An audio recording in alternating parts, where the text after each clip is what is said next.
ថ្ងៃដំប្រាំកានវិសាប៉ុណ្ណាមីថ្ងៃមានសេងរីប្រសើរបវរដែលពោធិសែនបរិសុទ្ធល្អប្រសូនចាកោនៃព្រះមេដានៅក្នុងចន្លោះនគរទាំងពីរសួនលំពីងនេះដែលដាំងដោយផ្កាដែលគូរីងរាយនៃមនុស្សទេពតាមានចិនច្រៀងថ្លាត្រេកអរកន្លងនៅក្នុងការនងព្រះនាងស្រងស្រាយព្រះតីសម្បាយត្រង់5នាងផងចងចាក់ក្រែស្នែងមាសថ្មីតែម្ដងដើរតាមកន្លងដ៏ស្រង់ថ្លៃថ្លាស្ដែងយាងទៅដល់ទៀមកុលសាលប្រឹងប្រដាំដោយស្លឹងមានផ្លែមានផ្កាព្រះនាងទេវីមានព្រះប្រាថ្នាចាំនៅមេឃណាមេឃនោះអោនមកខ្យល់កម្មចវៀនកានឡើងគ្រានងប្រាកនចំពោថាកូនប៉ុនលោកនៅក្នុងកម្ភានឹងប្រសូនមកអោកូនប៉ុនលោកតើល្អយ៉ាងណា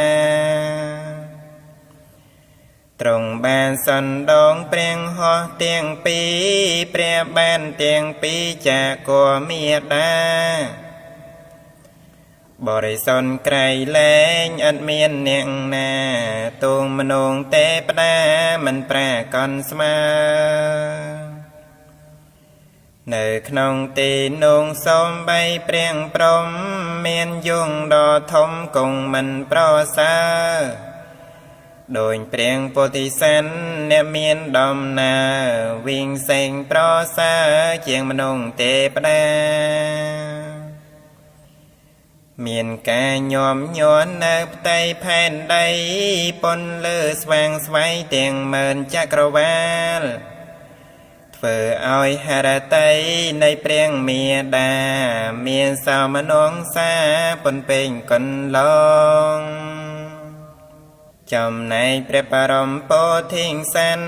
ផនចាងពីងហន្តានៃមនុស្សផងទ្រង់ក្រលែងមើលទៅទាំងដំហងមិនឃើញអ្នកផងប្រកនដូចឡើយទៅបែព្រះភាំងទៅទឹងអនដស្រែងទៅដោយល្អមិនបានកន្តើយឈានដោយព្រះបាន7ហើយមិនបងអង្គឡើយបន្លឺសីហនាន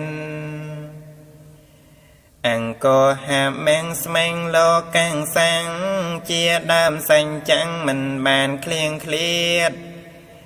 ប្រសាក្រៃលែងជាងនាងឯទៀនបាញ់ជាងថាជាតិព្រះអ